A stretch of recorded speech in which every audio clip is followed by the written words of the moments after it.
I want to go ahead and talk to our next caller here.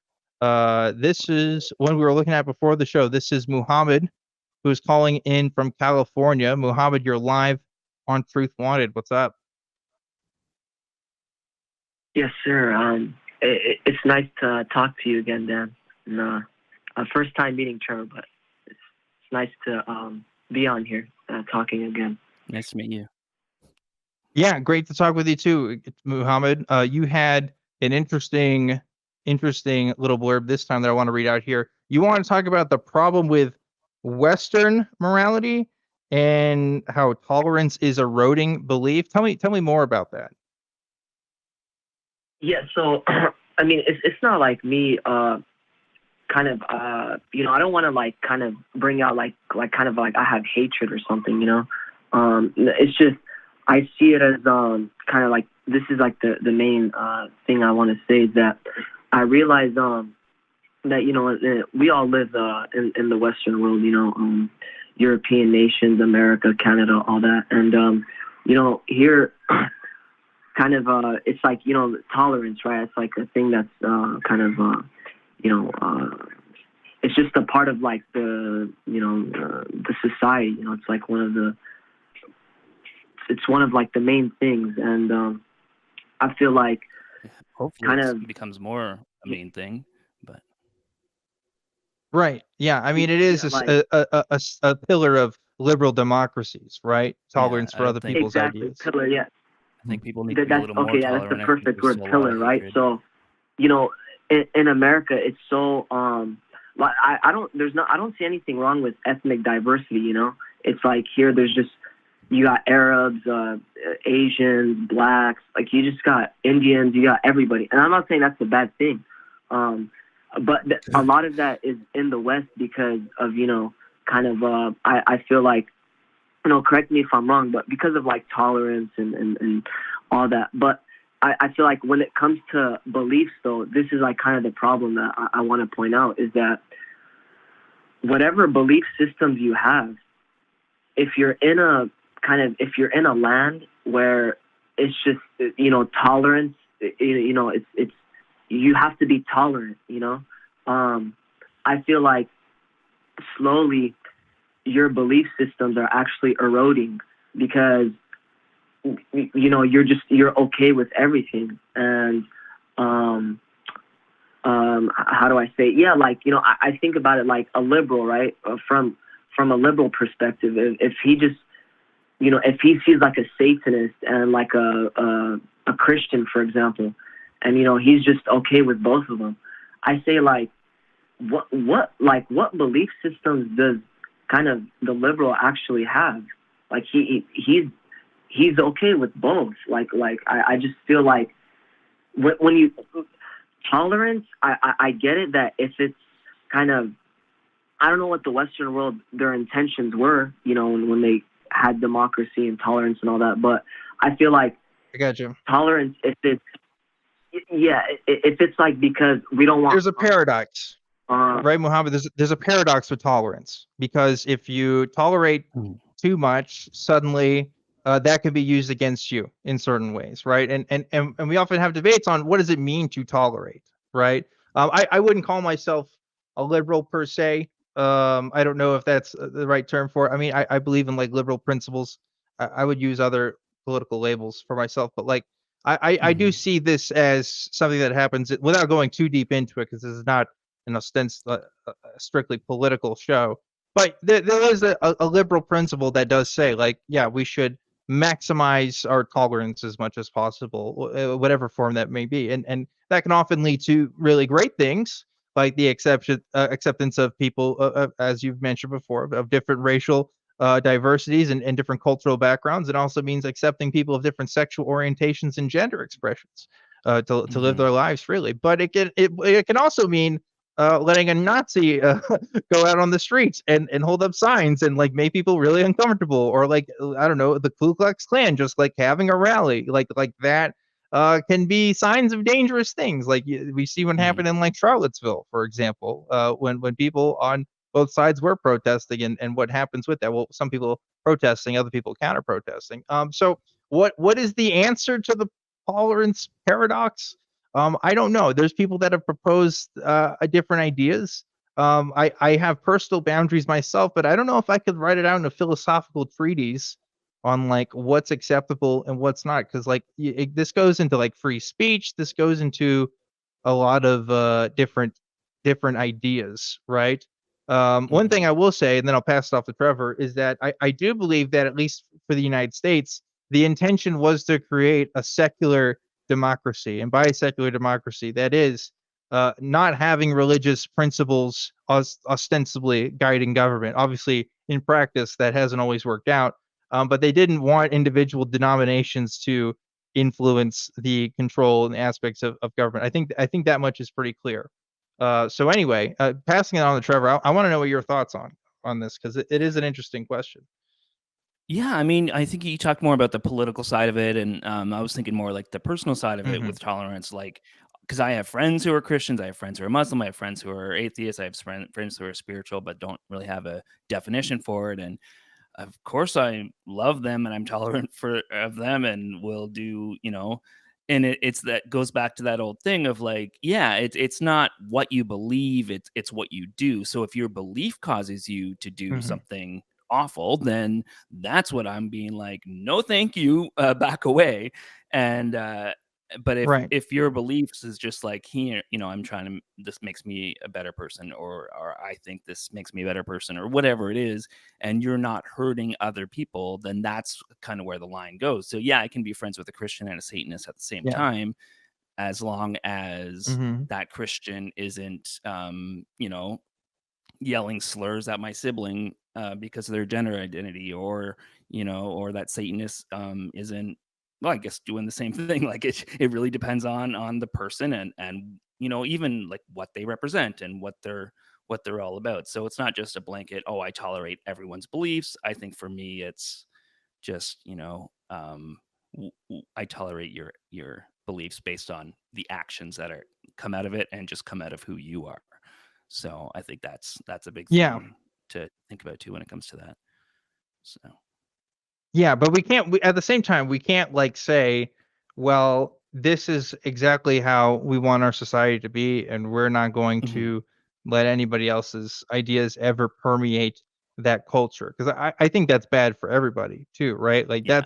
that's a very totalitarian idea of how a Oh, exactly. society should work. So it's a tightrope to balance, Hmm. right? On how you figure out what's going to be possible, what you're going to allow, what you think is going to be acceptable versus how you actually, legislate that in Yeah. practice and what groups. Because like, here's the thing too, right? Somebody could uh, say, hey, the ACA or shows like this one are against Christians and talk against Christian rhetoric, and maybe that counts as hate Yeah. for some people because they don't like what we have to say. But that's why we have to be very clear and nuanced on our criticisms and how we talk about these ideologies and these institutions. Otherwise, you could easily flip the switch on that and say like, oh, we suddenly can't be critical of the things that we want to be critical about, Yeah. right? Exactly.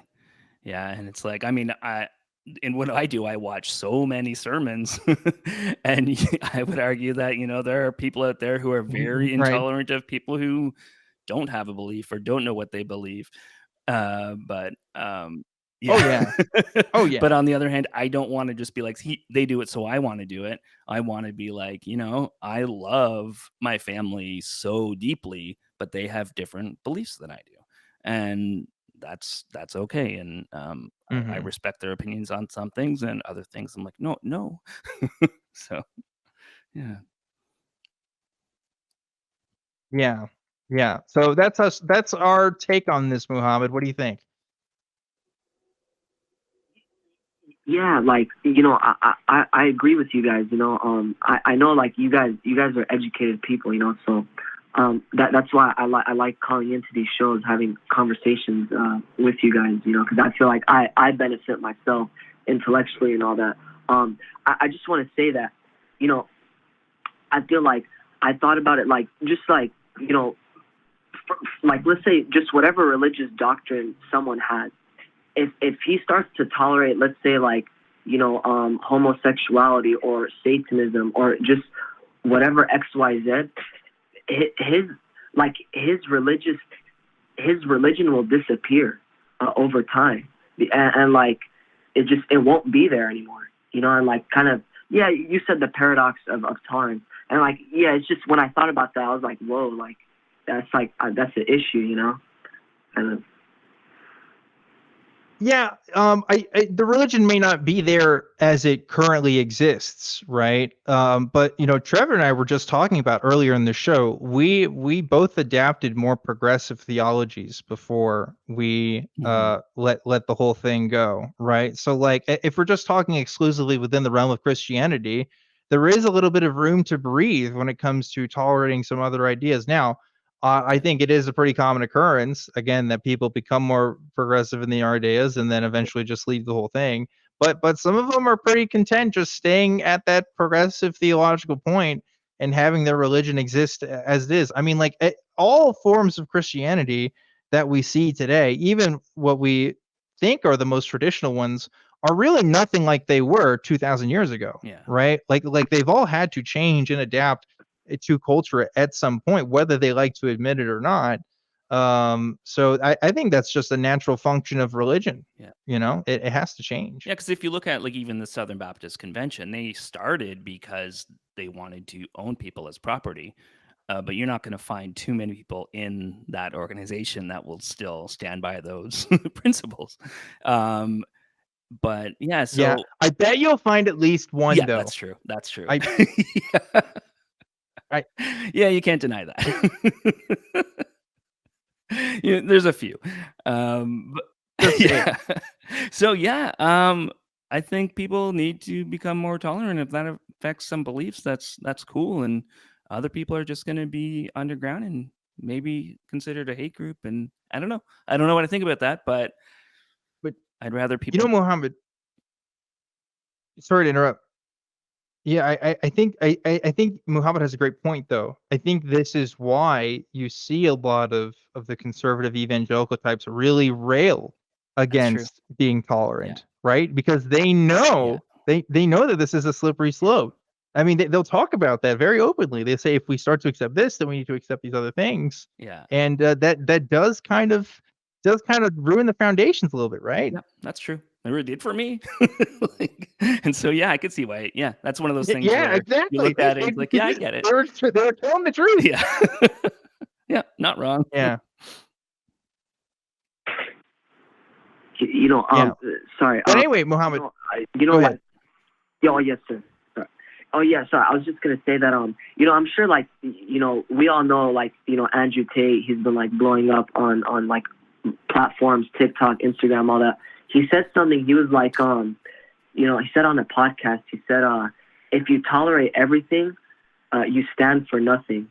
And like, kind of when he said that statement, I was like, I reflected on it. I was like, man, like that's true. Like you having kind of moral principles, whatever principles you have, that's what distinguishes good from evil, and kind of like there's necessarily going to be conflict, because if you see something that you consider that you see as evil, you're going to forbid it. You can't tolerate that. You can't be okay with that. And I just feel like tolerance and all that in this context of the conversation we're having, it's not a solution. It's not gonna, if people kind of want tolerance because they don't want conflict, that's not a solution. It's just, you're just, what you stand for is going to disappear. You're not going to stand for anything anymore. And that's a big Andrew problem. Tate also said that he only dates 18 and 19-year-olds because they've been through less dick. So I don't really care what Andrew Tate says about anything. He's an evil bastard. So I will say that. Don't listen to Andrew Tate. So I'll just go there. He's pretty much a pedophile. But go on. Oh.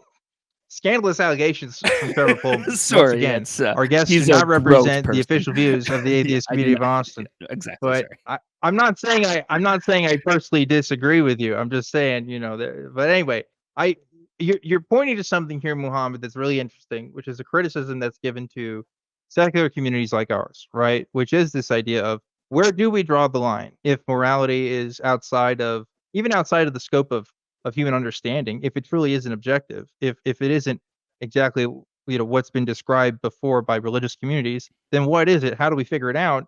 I mean, this is like a central thesis of postmodern thinkers who are like, there may not be an answer, and so therefore anything goes. You don't have to go that far. I mean, I personally think there are some lines that people just have to kind of figure it out, but it may not be a situation where, like religion, we can all kind of centrally agree and organize around those same principles. It may take it in a different form. I mean, obviously there are organizations that are pretty liberal, that are pretty tolerant, that still organize around central principles that they believe are right and wrong, despite the objective or unobjective nature of that. People are still going to have an acceptance for what they think is right and wrong there, and that's never going to go away, just even if it's not justified in the same sense that a Christian might think it's justified, because it's not making an appeal to some sort of higher power or some sort of objective moral framework. That's kind of the beauty, but also the problem with living in a free liberal democracy is you don't get to make that call anymore. At least for a lot of us, we still try to figure it out, right? But it doesn't have the same potency as, well, because God said Yeah. so. It's kind of like, oh, because this might have harmful consequences for human beings. Like that's an appeal you could make. Are there other kinds of utilitarian appeals and considerations of interest? But it's just not the same, right? Yeah. And sorry, the Andrew Tate thing made me angry, but I should have looked at the the actual argument there instead. And I do apologize for that. But yeah, no, exactly. Like, yeah, maybe it's time to move on from some of the moral codes we've had and figure out a way to actually be moral without just saying we're moral. Mm-hmm. So Yeah, yeah, and that's okay. I'm personally all right with Andrew Tate slander, whether yeah. it's true or not. Like that's anytime we can hate on Andrew Tate, that's actually Okay. totally fine with me. So anyway, Muhammad, I hope we answered your questions here. Did you have anything else you want to add? Yeah, no, no. All right, sounds good. We'll go ahead and let you go then, Muhammad. Thanks so much for calling into the show and talking to us for a bit there. I do appreciate the way that you asked that question, because I really thought it was going to go a different way. But I think it's an important point. I think it's an ongoing discussion that we're going to have to figure out. I mean, a conversation that started in the 20th century is continuing to the 21st, which is, okay, so a lot more of us are thinking God isn't real. How do we organize ourselves morally, right? Like, how do we actually figure out what we can allow and not allow in our society? What do we base those judgments on if it's not for the principles of Christian tradition or any other religious tradition? We have to figure out secular systems that work for us. And there's been a lot of proposed ideas. I personally have my thoughts about what I think works and what doesn't, but I can't appeal to it to the same way that I could before, right? I can't just say, because God Yeah. says so. So it's a different game we're talking about here, Yeah, right? and I think a lot of times too, when you're in those belief systems, there are things that you're told are morally correct but seem off. So you have to find ways to get past those moral commands of like some of the things in the Bible that, like women must be quiet in church and things like that, where it's like, so churches find Yeah. ways around that stuff too. So we just have to realize that we've been doing it for a long time and we're just going It's to true. do it without that umbrella. Yeah, we're just a bunch of apes trying to figure this out. Yeah, exactly. And we're I don't know if we're doing a good job or not. Who's to say? But we're trying, Yeah, right? exactly.